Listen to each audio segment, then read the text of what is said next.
નમસ્તે વિદ્યાર્થી મિત્રો, જ્ઞાન મંજરી મોડર્ન સ્કૂલની ઈ લર્નિંગ યુટ્યુબ ચેનલમાં ફરી એકવાર હું અજય પરમાર આપ સૌ વિદ્યાર્થી મિત્રોનું ધોરણ 11 અર્થશાસ્ત્રના એક નવા યુનિટ સાથે આપણે મળ્યા છીએ. અગાઉના યુનિટોમાં આપણે અર્થશાસ્ત્રનો પરિચય, આવક અને ખર્ચના ખ્યાલો કોને કહેવાય, માંગનો નિયમ, પુરવઠાનો નિયમ, આ બધાની ચર્ચા કરી. આજે આપણે એક નવું યુનિટ નંબર 5 એનો આપણે અભ્યાસ કરવાનો છે. તો ચાલો આપણે શરૂ કરીએ.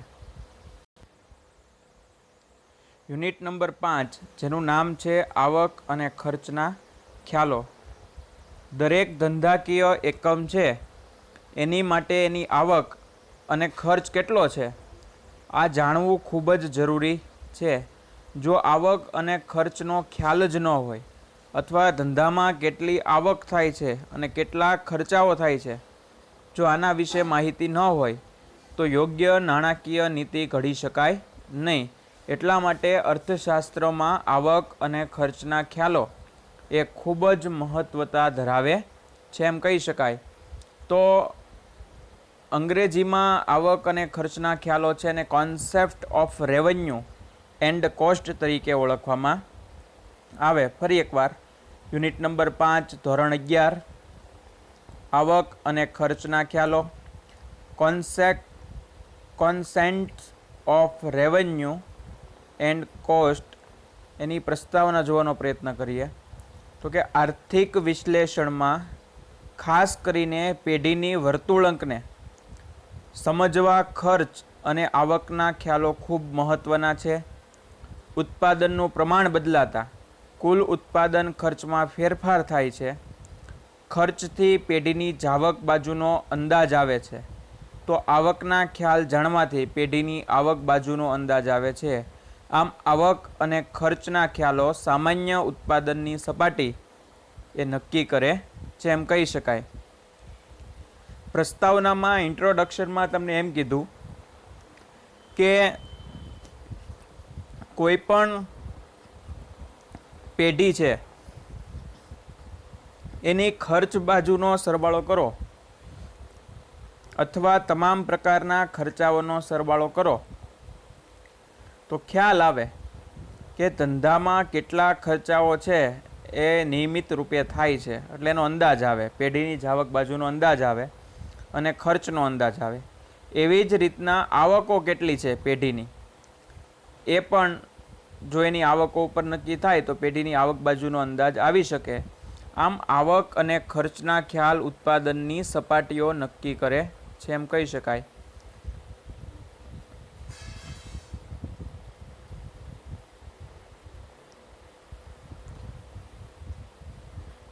આગળ જોઈએ તો પેઢીને પોતાની વસ્તુની કિંમત નક્કી કરવામાં મદદ થાય.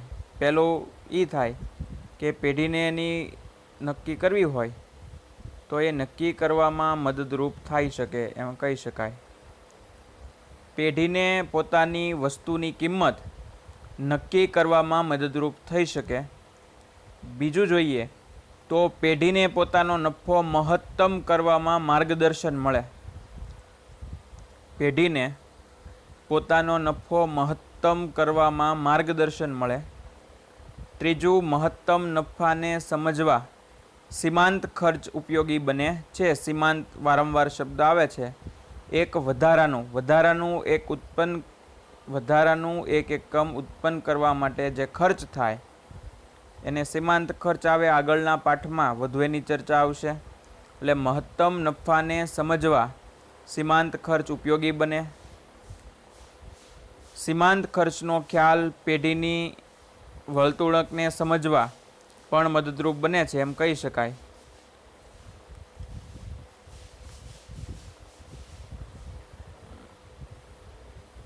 ત્યારબાદ જોઈએ પેઢી કેટલા સાધન રોકશે, કેટલી રોજગારી આપશે, કેટલું ઉત્પાદન કરશે, કેટલું રોકાણ કરશે તે અંગેના નિર્ણયોમાં આવક અને ખર્ચના ખ્યાલ મહત્ત્વનો ફાળો આપે છે.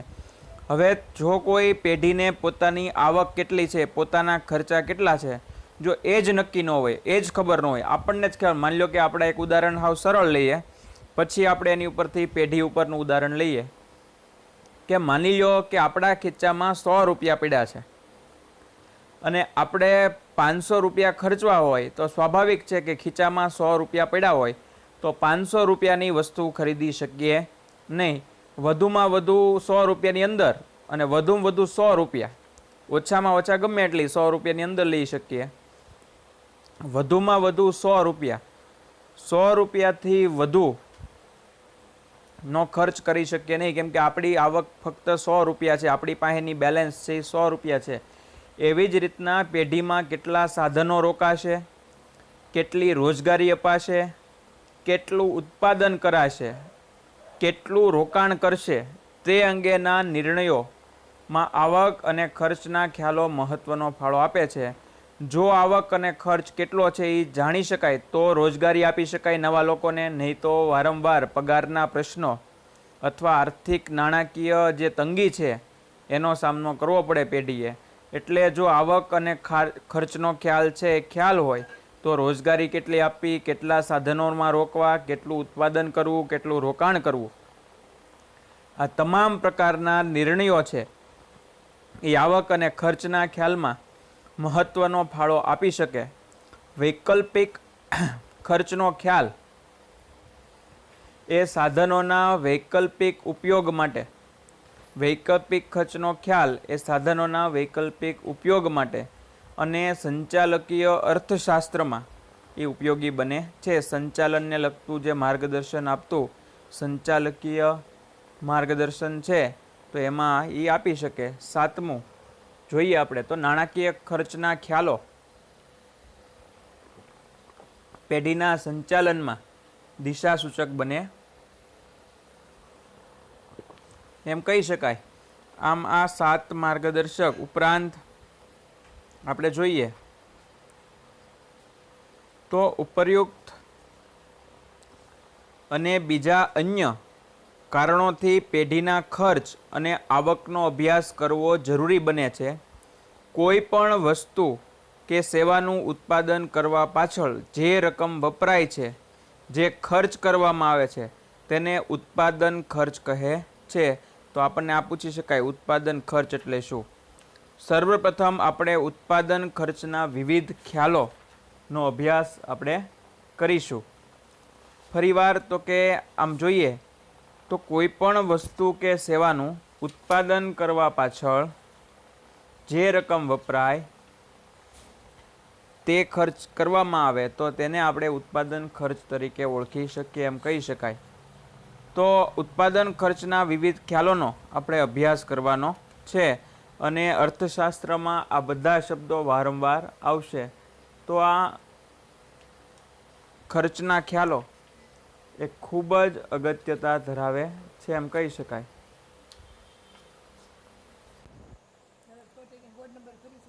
ઉત્પાદન ખર્ચના વિવિધ ખ્યાલો જોવાનો પ્રયત્ન કરીએ. તો પહેલો જે ખ્યાલ છે એનું નામ છે વાસ્તવિક ખર્ચ. હવે એના નામ ઉપરથી જ આપણને હેડિંગ ઉપરથી જ ખબર પડી જાય કે આ કેવા પ્રકારનો ખર્ચ હશે. વાસ્તવમાં રિયલ ટાઈમમાં જે ખર્ચ એક્સપેન્સીસ થયા હશે એની વાત હશે. વાસ્તવિક ખર્ચ એટલે શું? 1 માર્કમાં પૂછી શકાય એવો પ્રશ્ન છે. વાસ્તવિક ખર્ચનો ખ્યાલ પ્રશિષ્ટ અર્થશાસ્ત્રીઓએ રજૂ કર્યો હતો. તેમણે આ ખ્યાલ ઉત્પાદનના મૂળ સાધનો, શ્રમ અને જમીનના સંદર્ભમાં રજૂ કર્યો હતો. પરંતુ આધુનિક યુગમાં મૂડી રોકનાર અને નિયોજક વર્ગની દૃષ્ટિએ પણ આ ખ્યાલનો વિચાર કરવામાં આવે છે એમ કહી શકાય.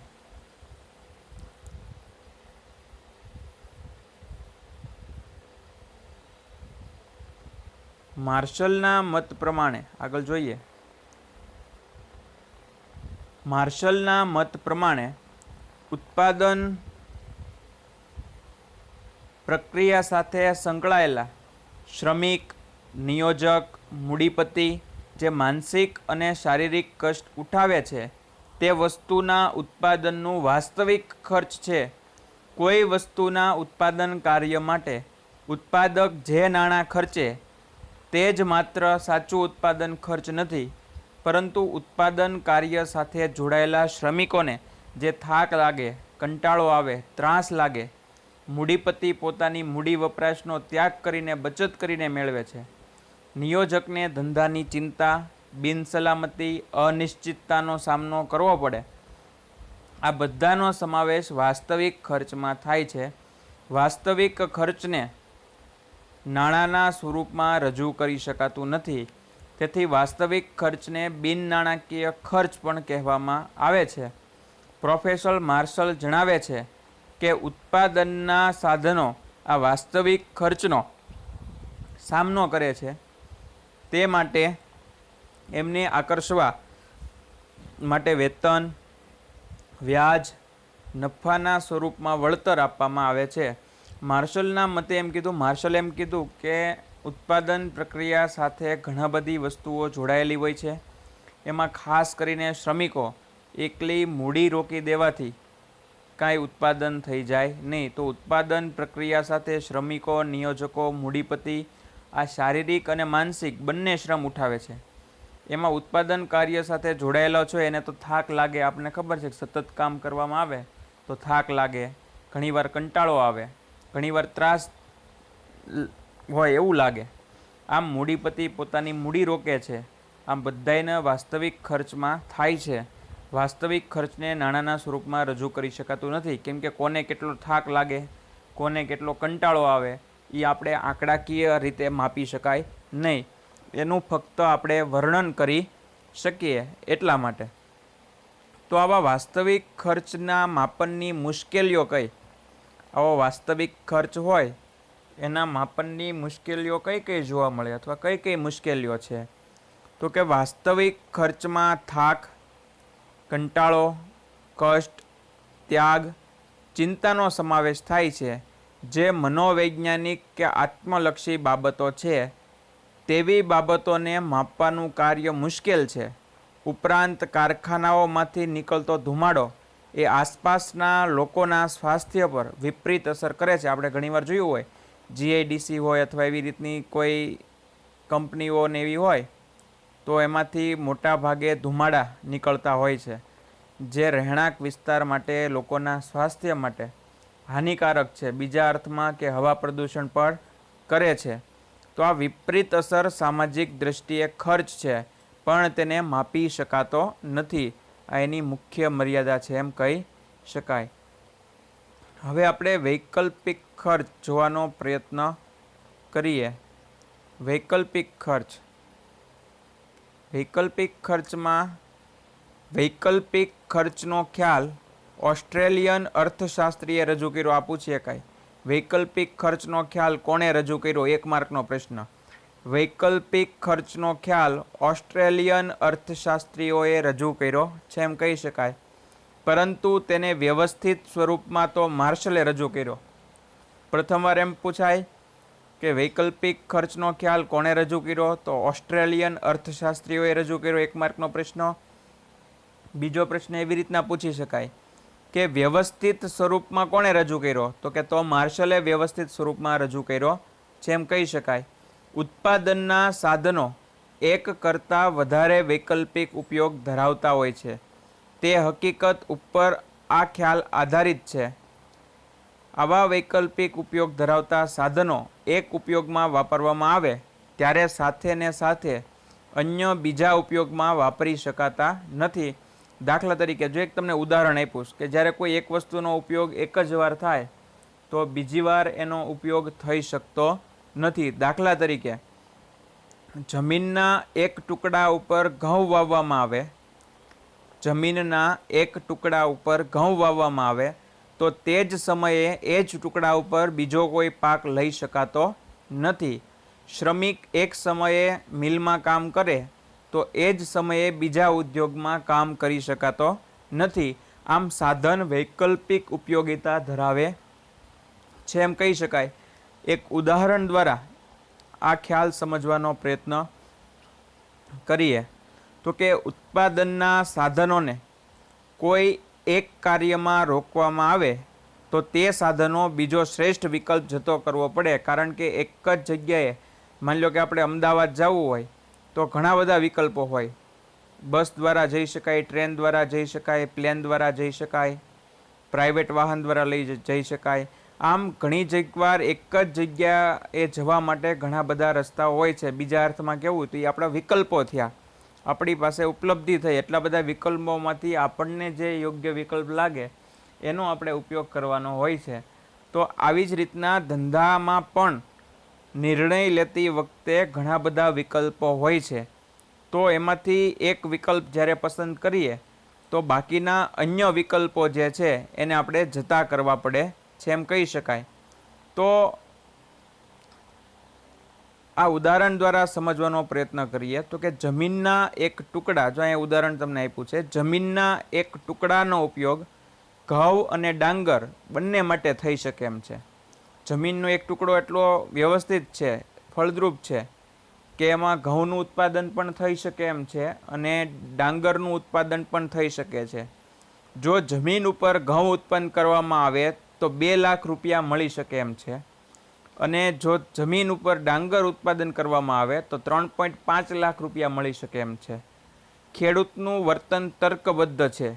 લાભની દ્રષ્ટિએથી વિચારીએ તો ખેડૂત ઘઉંનું ઉત્પાદન જતું કરશે અને જેમાં વધારે રકમ મળે છે તે ડાંગરનું ઉત્પાદન કરશે અને 3.5 લાખ રૂપિયા મેળવશે. આ 3.5 લાખના ડાંગર સામે ખેડૂતે 2 લાખના ઘઉંનું ઉત્પાદન જતું કરવું પડે છે, કેમ કે એક જ જમીનના ટુકડા ઉપર ઘઉં અને ડાંગર બંને કરી શકે નહીં.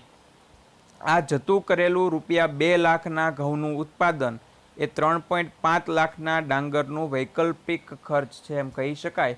ડાંગરનું ઉત્પાદન કરવું હોય તો ઘઉં જતા કરવા પડે, ઘઉંનું ઉત્પાદન કરવું હોય તો ડાંગરનું ઉત્પાદન જતું કરવું પડે. આમ એક વસ્તુ જ્યારે જતી કરવામાં આવે અને એની પાછળ જે આવક થવાની હોય એને આપણે વૈકલ્પિક ખર્ચ તરીકે ઓળખી શકીએ, એને આપણે વૈકલ્પિક ખર્ચ તરીકે ઓળખી શકાય. આમ વૈકલ્પિક ખર્ચ છે એની અમુક મુશ્કેલીઓ છે, એ મુશ્કેલીઓ સમજવાનો પ્રયત્ન કરીએ. એક ઉપયોગી સાધન, જો ઉત્પાદનનું કોઈ સાધન માત્ર એક જ ઉપયોગ ધરાવતું હોય તો તેનું વૈકલ્પિક ખર્ચ નક્કી કરી શકાતું નથી. દાખલા તરીકે એવા ઘાસના મેદાનો જ્યાં ઘાસ સિવાય બીજું કશું જ ઉગી શકતું નથી, એવું જ બેકારીનો ભોગ બનેલ વ્યક્તિની બાબતમાં હોય છે. તેમની પાસે કોઈ કામ જ હોતું નથી, તેથી વૈકલ્પિક ખર્ચ કેવી રીતે ગણવું, આ મોટો પ્રશ્ન છે. એમ કહેવા માંગે છે કે ઘણીવાર કોઈ સાધન છે એના વૈકલ્પિક રસ્તાઓ અથવા વિકલ્પ જ હોતો નથી, ફક્ત એક જ માં મલ્ટિપલ યુઝ ન થઈ શકે, ફક્ત એક જ વાર યુઝ થઈ શકે, તો એને એક ઉપયોગી સાધન કહેવાય, એનો બીજા કોઈમાં ઉપયોગ થઈ શકતો નથી. એનું ઉદાહરણની આપ્યું છે, દાખલા તરીકે ઘાસના મેદાનમાં જ્યાં ઘાસ સિવાય બીજું કશું ઉગતું જ નથી અને બેકારીનો ભોગ બનેલો માણસથી બીજી કોઈ કામ કરી શકતો નથી, તો એનું વૈકલ્પિક ખર્ચ કેવી રીતે ગણવું, આ મોટો પ્રશ્ન થાય. બીજું છે વિશિષ્ટ ઉત્પાદનના સાધનો. જ્યારે ઉત્પાદનના સાધનો વિશિષ્ટ પ્રકારના સ્પેસિફિક ફેક્ટર હોય ત્યારે આ ખ્યાલ ઉપયોગી બનતો નથી.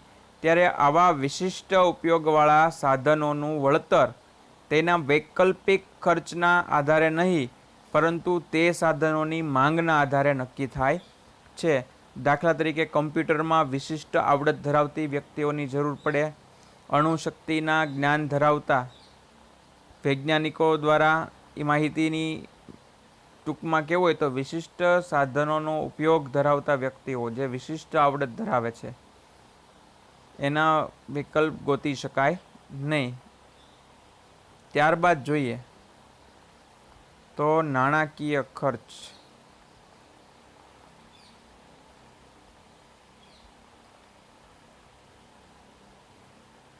નાણાકીય ખર્ચ જોઈએ તો આર્થિક વિશ્લેષણ, ઉત્પાદનનો નિર્ણય અને કિંમત નિર્ધારણમાં નાણાકીય ખર્ચનો ખ્યાલ ઉપયોગી બને છે, કારણ કે વાસ્તવિક ખર્ચ અને વૈકલ્પિક ખર્ચના ખ્યાલો અનેક મર્યાદાઓ ધરાવે છે. તેથી વ્યવહારમાં તેમનો ઉપયોગ વધારે થઈ શકતો નથી. ઉત્પાદન ખર્ચ નાણાંમાં વ્યક્ત થાય છે, તેથી પણ નાણાકીય ખર્ચનો ખ્યાલ ઉપયોગી બને છે. મહત્તમ નફાનો હેતુ રાખતો ઉત્પાદક ઓછા ખર્ચે ઉત્પાદન કરી અને તે વસ્તુના વેચાણમાંથી મળતી આવકને મહત્તમ બનાવવાનો પ્રયાસ છે એ કરતો હોય છે. આમ ઉત્પાદન પ્રક્રિયામાં નાણાંના સ્વરૂપમાં જે ખર્ચાઓ થતા હોય તેને નાણાકીય ખર્ચ કહે છે. ઉદાહરણ સ્વરૂપે જોઈએ તો પેન બનાવતી ફેક્ટરીને 1000 એકમ પેનનું ઉત્પાદન કરવા માટે નાણાંના સ્વરૂપમાં જે કુલ 50,000નો ખર્ચ થયો તો તે નાણાકીય ખર્ચ તરીકે ઓળખી શકાય. કોઈ એક પેન બનાવતી કંપની છે, એને એક પેન 5000 એટલે કે 1000 એકમનું ઉત્પાદન કરવું હોય તો 50,000 રૂપિયાનો જે ખર્ચ થાય તો એ નાણાંમાં થયો હોય, એટલા માટે એને નાણાકીય ખર્ચ તરીકે ઓળખવામાં આવે એમ કહી શકીએ. હવે આપણે જોઈએ તો ટૂંકો ગાળો કોને કહેવાય અને લાંબો ગાળો કોને કહેવાય. ટૂંકો ગાળો કોને કહેવાય અને લાંબો ગાળો કોને કહેવાય? Short run and long run periods in economics. ટૂંકો ગાળો સમયગાળાના આધારે પણ ટૂંકા ગાળામાં નાણાકીય ખર્ચને રજૂ કરવામાં આવે છે. ઉત્પાદનના કેટલાક સાધનો એવા છે જેના પ્રમાણમાં સહેલાઈથી ફેરફાર કરી શકાય છે. સાધનોનું પ્રમાણ બદલાતા ઉત્પાદનનું પ્રમાણ પણ બદલાય છે. કાચો માલ, વધારાનો શ્રમિકો, બળતણ વગેરે એવા સાધનો છે જેનું પ્રમાણ ટૂંકા ગાળામાં બદલી શકાતું હોવાથી તે અસ્થિર સાધનો કહેવાય. આવા સાધનો પર થતા ખર્ચને અસ્થિર ખર્ચ કહે છે.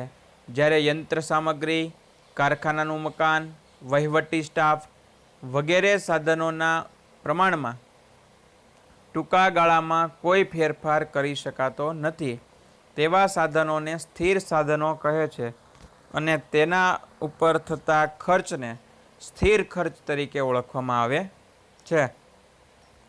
ઘણીવાર સમયના ટૂંકા ગાળામાં અમુક નાણાકીય રજૂઆત કરવાની હોય છે.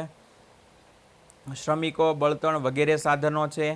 તો આવો ટૂંકો ગાળો કોને કહી શકાય એ સમજવાનો પ્રયત્ન કરીએ. તો કે સમયનો ટૂંકો ગાળો એટલે એવો ગાળો કે જે ગાળામાં પેઢીના કદમાં ફેરફાર કરી શકાય નહીં. એટલે કે આ ગાળો એવો હશે કે જેમાં કંપનીમાં કે પેઢીમાં નવું રોકાણ ન કરી શકાય, નવી બ્રાન્ચ ન કરી શકાય, પેઢીનું કદ છે એ વધારી શકાય નહીં. જેમ છે એવી જ રીતના ધંધો ચલાવી શકાય, પરંતુ તેની સ્થાપિતતા ઉત્પાદન શક્તિનો ઉપયોગ કરીને ઉત્પાદન વધારી શકાય છે. ટૂંકો ગાળો સમયનો એવો ગાળો છે જે દરમિયાન પેઢીમાં કેટલાક સાધનો સ્થિર હોય છે. દાખલા તરીકે પ્લાન્ટ, યંત્ર સામગ્રી, કારખાનાનું મકાન વગેરે. પરંતુ અસ્થિર સાધનો જેવા કે કાચો માલ, શ્રમિકો, વીજળી વગેરેનું પ્રમાણ વધારીને કે ઘટાડીને ઉત્પાદનમાં વધારો કે ઘટાડો કરી શકાય છે. આમ ટૂંકો ગાળો એટલે એવો ગાળો કે જેમાં પેઢીના કદમાં ફેરફાર એ કરી શકાતો નથી. લાંબો ગાળો. લાંબા ગાળામાં સમયનો લાંબો ગાળો એટલે એવો ગાળો છે કે જે ગાળા દરમિયાન પેઢીના બધા સાધનો અસ્થિર હોય, એટલે કે એ સાધનોમાં ફેરફાર કરી શકાય છે. પ્લાન્ટ, યંત્ર સામગ્રી, કારખાનાનું મકાન વગેરેના પ્રમાણમાં વધારો કે ઘટાડો કરીને પેઢી ઉત્પાદનમાં વધઘટ કરી શકે છે. પેઢી લાંબા ગાળે નવી અને આધુનિક યંત્ર સામગ્રી વડે ઉત્પાદનના એકમનું કદ પણ વિસ્તારી શકે છે એમ કહી શકાય.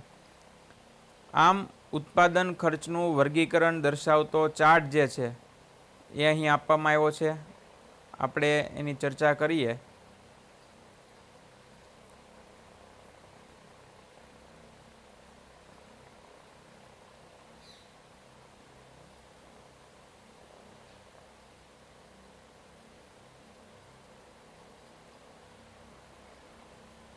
ઉત્પાદન ખર્ચનું વર્ગીકરણ દર્શાવતો ચાર્ટ. આ ચાર્ટમાંથી 1 માર્કના પ્રશ્નો છે એ પૂછી શકાય. તો જોઈએ આપણે ઉત્પાદન ખર્ચનું વર્ગીકરણ. Classification of cost, COST. Cost એટલે ખર્ચ થાય. ઉત્પાદન ખર્ચનું વર્ગીકરણ કઈ રીતના થાય? તો કે મુખ્ય ઉત્પાદન ખર્ચનું વર્ગીકરણ એ 2 રીતે કરી શકાય. ટૂંકા ગાળાનું ઉત્પાદન ખર્ચ, બીજું છે લાંબા ગાળાનું ઉત્પાદન ખર્ચ, શોર્ટ રન પ્રોડક્શન કોસ્ટ અને લોંગ રન પ્રોડક્શન કોસ્ટ. ટૂંકા ગાળાના પાછા બે ભાગ પડે છે. જુઓ, સ્થિર ખર્ચ અને અસ્થિર ખર્ચ. સ્થિર ખર્ચમાં પાછું સરેરાશ સ્થિર ખર્ચ અને અસ્થિર ખર્ચમાં સરેરાશ અસ્થિર ખર્ચ. એવી જ રીતના ઉત્પાદન ખર્ચનું વર્ગીકરણ લાંબા ગાળાનું ઉત્પાદન ખર્ચ એમ થાય છે. ફરી એકવાર 1 માર્કમાં પૂછી શકાય એવા પ્રશ્ન. ઉત્પાદન ખર્ચનું વર્ગીકરણ, ક્લાસિફિકેશન ઓફ કોસ્ટ. તો કે ઉત્પાદન ખર્ચનું વર્ગીકરણ મુખ્ય બે રીતે થાય: ટૂંકા ગાળાનું ઉત્પાદન ખર્ચ અને લાંબા ગાળાનું ઉત્પાદન ખર્ચ. ત્યારબાદ ટૂંકા ગાળાનું જોઈએ તો બે રીત છે: સ્થિર ખર્ચ અને અસ્થિર ખર્ચ. સ્થિર ખર્ચનો ભાગ જોઈએ તો સરેરાશ સ્થિર ખર્ચ અને અસ્થિર ખર્ચનો જોઈએ તો સરેરાશ અસ્થિર ખર્ચ.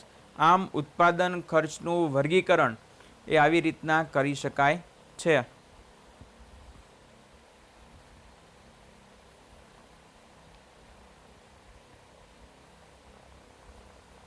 સ્થિર ખર્ચ ત્યારબાદનો મુદ્દો જોઈએ તો સ્થિર ખર્ચ સમયના ટૂંકા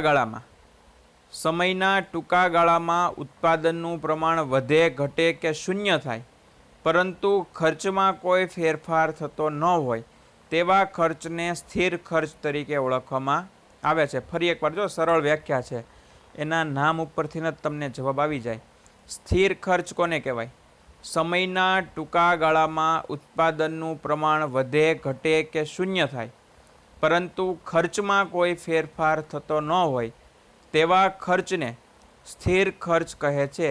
સ્થિર ખર્ચને ઓવરહેડ ખર્ચ પણ કહે છે. ટૂંકા ગાળામાં સ્થિર ખર્ચને ઉત્પાદનના પ્રમાણ સાથે કોઈ સંબંધ હોતો નથી.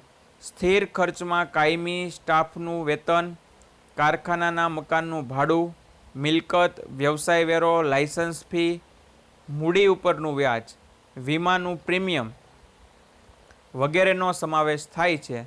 સ્થિર ખર્ચની એક અનુસૂચિ ઉપરથી આપણે સમજવાનો પ્રયત્ન કરીએ. એક અનુસૂચિ આપી છે, યાદી આપી છે. અનુસૂચિને આપણે યાદી કહી શકીએ. એક આકૃતિ આપી છે, સાવ સરળ છે. તમે જુઓ અહીંયા કે ઉત્પાદનનું પ્રમાણ 0 હોય, 10 હોય, 20 હોય, 30 હોય, 40 હોય કે 50 હોય. આ ઉત્પાદનના એકમ છે. 0 હોય છતાં પણ સ્થિર ખર્ચ 100 છે એટલે જ એનું નામ સ્થિર પડ્યું છે. તમે જોજો, 10 એકમનું ઉત્પાદન કરો તો પણ 100 રૂપિયા જ થાય, 20 એકમનું ઉત્પાદન કરો તો એક ખર્ચ 100 રૂપિયા થાય, 30 એકમનું ઉત્પાદન કરો તો પણ 100 રૂપિયા થાય, 40 એકમનું ઉત્પાદન કરો તો પણ 100 રૂપિયા ખર્ચ થાય અને 50 એકમનું ઉત્પાદન કરો તો પણ 100 રૂપિયા ખર્ચ થાય. આમ ખર્ચ છે એ સ્થિર રહે. જો 50 એકમ 0થી લઈને 50 એકમ સુધી ગમે તેટલું ઉત્પાદન કરો, ખર્ચ છે એ 100 રૂપિયામાં જ થાય છે. એવી જ રીતના આકૃતિ આપી છે, એમાં એક્સ અક્ષ અને વાય અક્ષ. એક્સ અક્ષ ઉપર ઉત્પાદનનું પ્રમાણ એકમમાં આપ્યું છે, વાય અક્ષ છે એની ઉપર તમને સ્થિર ખર્ચ રૂપિયામાં આપ્યું છે. તો તમે જુઓ કે ઓ એક્સ ધરી જે છે, ઓ એક્સ એની ઉપર 10, 20, 30, 40, 50, 60 એમ ઉત્પાદનના એકમો આપ્યા છે. એની સામે આ એ, બી, સી, ડી, ઈ, એફ આખી રેખા જોશો તમે અહીંથી લઈને અહીંયા સુધીની, તો એ TFC ટોટલ ફિક્સ કોસ્ટ કુલ સ્થિર ખર્ચની રેખા છે. એ એક સરખી રહે છે, એક સરખો ખર્ચ છે, એટલા માટે 100 રૂપિયા જ છે. આમ એને સ્થિર ખર્ચની આકૃતિ કહી શકાય. આમ અનુસૂચિમાં જણાવ્યા પ્રમાણે પેનનું ઉત્પાદન 0 હોય, 10 હોય, 20 હોય, 30 હોય, 40 હોય કે 50 હોય, ખર્ચ તો 100 જ થવાનો. તમે કાંઈ ઉત્પાદન નહીં કરો તો પણ 100 રૂપિયા ખર્ચ થવાનો. તો બેટર એ છે કે 50 એકમનું ઉત્પાદન કરીને 100 રૂપિયા ખર્ચ કરવામાં આવે. આમ અનુસૂચિમાં દર્શાવ્યા પ્રમાણે પેનનું ઉત્પાદન હોય, 0 હોય, 10 હોય, 20 હોય, 30 હોય, 40 હોય, 50 હોય, જેટલું હોય એટલું, પરંતુ ઉત્પાદન ખર્ચ દરેક વખતે એક સરખું સ્થિર રહે છે, એટલે કે રૂપિયા 100 છે. આવા ખર્ચને સ્થિર ખર્ચ કહે છે. અહીં ઉત્પાદનનું પ્રમાણ બદલાય છે પરંતુ ખર્ચ બદલાતું નથી, તેથી તેને કુલ સ્થિર ખર્ચ તરીકે ઓળખવામાં આવે છે એ આપણે આકૃતિ દ્વારા OX ધરી પર ઉત્પાદનનું પ્રમાણ જોયું અને OY ધરી પર ખર્ચ રૂપિયામાં દર્શાવેલ છે.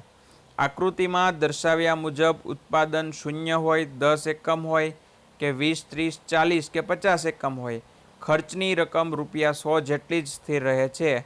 આમ આકૃતિમાં કુલ સ્થિર ખર્ચની રેખા પાયાની ધરીને સમાંતર રહે છે એમ કહી શકાય. તો આવી રીતના આજે આપણે આ યુનિટ નંબર 5 જે છે એ સમજવાનો પ્રયત્ન કર્યો. હવે પછીના વિડીયો લેક્ચરમાં મળશું ત્યારે આપણે અસ્થિર ખર્ચ કોને કહેવાય એના વિશે માહિતી મેળવશું. આભાર.